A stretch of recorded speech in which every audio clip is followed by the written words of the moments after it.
I am Aus the Dera. So today I want to tell you why I'm so much passionate.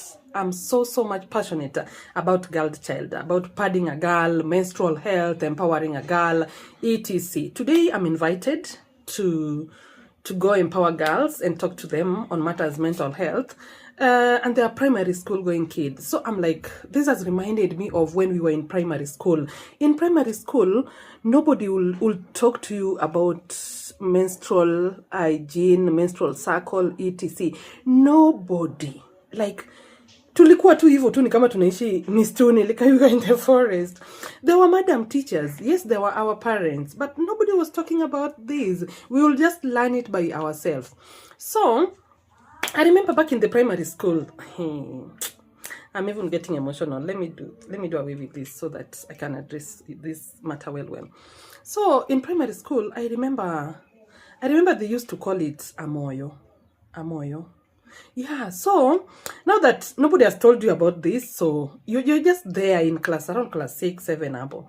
So you're starting your circle and you're not aware of anything, but you've only heard it from the upper class girls. Or there is this story that I've remembered. While in primary school, one of the girls, kumbe alikuwa kwa menstrual cycle, so hakuwa anajua, so amejipata baridi kabisa chini, so she ended up sitting kwa kiti kuanzia asubuhi vile alikuja, vile alitoka nyumbani hadi 6 p.m. hadi boys wakatoka wote kwa class, hadi watu wote wakatoka, ndiye akatoka.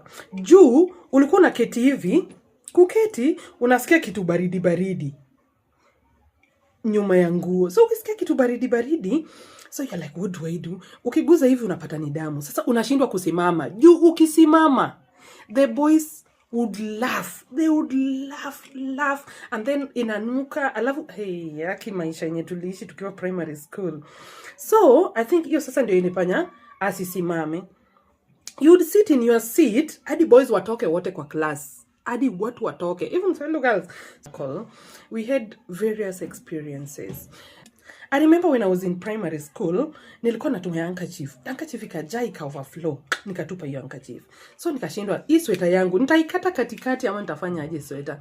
So singeweza kata sweta ama singeweza chukua piece. What I did was nikachukua sweta nikaeka hapo chini. Kuweka hapo chini, so nimekaa tu nimetulia. So ile time ya break time nimejikaza tu, niko tu sawa. So I want to behave like things are normal, so naruka hivyo watu wakacheka. So when I was laughing nikajipata nimecheka. So kucheka hivi, huku ikakuja imefura hivi. Wacha wasichana waone. Walicheka.